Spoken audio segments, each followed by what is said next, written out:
सभी सनातनियों को मेरा नमस्कार। धार्मिक नरेशन के इस चैनल में आप सभी का बहुत बहुत स्वागत है। जैसा कि मैं अपने इस चैनल के माध्यम से बाबा जी के गुणों का बखान करती रहती हूँ, बाबा जी से जुड़ी घटनाओं के बारे में आप सभी को अवगत कराती रहती हूँ। मेरा एक उद्देश्य है कि आप सभी बाबा जी के माध्यम से या इस चैनल के माध्यम से एक परिवार की तरह से सनातन धर्म को जोड़ने का काम करें, संगठित करने का काम करें। सनातन धर्म को जाने कि हमारा सनातन धर्म है क्या, हमें इसको कैसे बचाना है। क्योंकि आजकल कुछ समय से मैं देख रही हूँ कि जो भी साधु सन्यासी हैं हमारे देश में, उन पर बहुत ज़्यादा अत्याचार हो रहे हैं। तो उनको बचाना भी हमारा परम कर्तव्य है, क्योंकि संत समाज हमारे मार्गदर्शक हैं। यूँ कहिए कि वो हमारे गुरु हैं। जो भी संत समाज है वो हमें, अगर सही संत है तो वो हमें अच्छा ही मार्ग बताएगा, हमें कभी भी गलत मार्ग की तरफ नहीं ले जाएगा। तो नीम करौली बाबा जी का नाम तो आपने सुना होगा। उसी क्रमांक में मैं आपको कुछ बाबा जी के बारे में विशेष बातें बताने वाले हूँ। जैसा कि आप सभी को पता है कि बाबा जी अपने जीवन में सदैव कुछ न कुछ लीलाएं करते ही रहते थे। वो भविष्य को बताने वाले थे, भूत को बताने वाले थे, वर्तमान को बताने वाले थे। वो सर्वज्ञानी थे, सर्वव्यापक थे। कभी कभी तो एक ही समय पर 3-3 जगह पर लोगों को उनके दर्शन हुआ करते थे। तो ऐसे थे हमारे बाबा नीम करौली।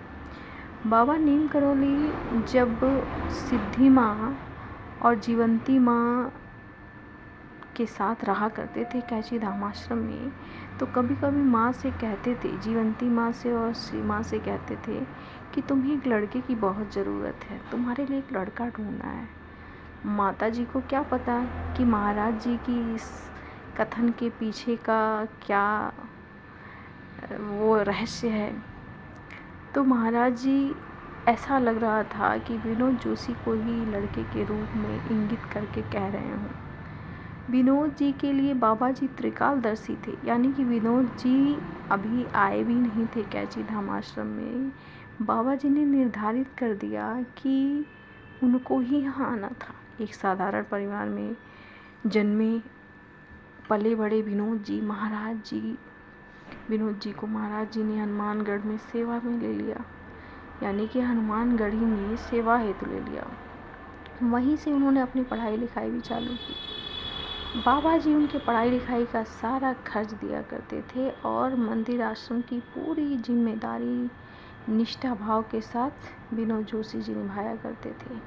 और इन सभी कार्यों को करने के उपरांत भी high school, inter, BSc, MSc पूरी कठिन पढ़ाई जो है महाराज जी के सानिध्य में उन्होंने की, यानी कि महाराज जी का उनको यथोचित समर्थ मिला।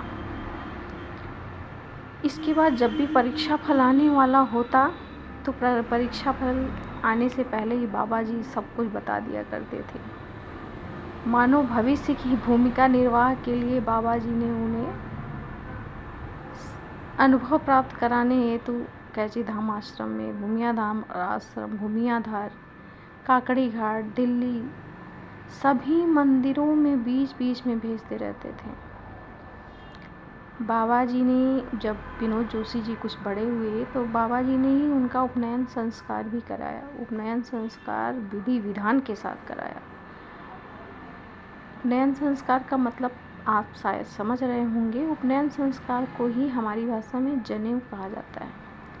तो विनोद जोशी जी के जीवन की 2 घटनाएं मैं आपको ऐसा बताने वाली हूँ जो बाबा जी की लीला से संबंधित है। वर्ष 1966 में इनका जब उपनयन संस्कार हो गया, यानी कि विनोद जोशी जी का। विनोद जोशी जी छोटे कद के साधारण से दिखने वाले थे। आश्रम में इतना व्यस्त रहते थे भाग दौड़ में, कंधे में डोरी से बंधा हुआ चाबियों का गुच्छा, धोती कुर्ता पहने, और ऐसे गुच्छा लटकाए लोगों के बीच में, कभी मंदिर में, कभी कोई कार्य, कभी कोई कार्य, कभी भक्तों के बीच में किया करते थे।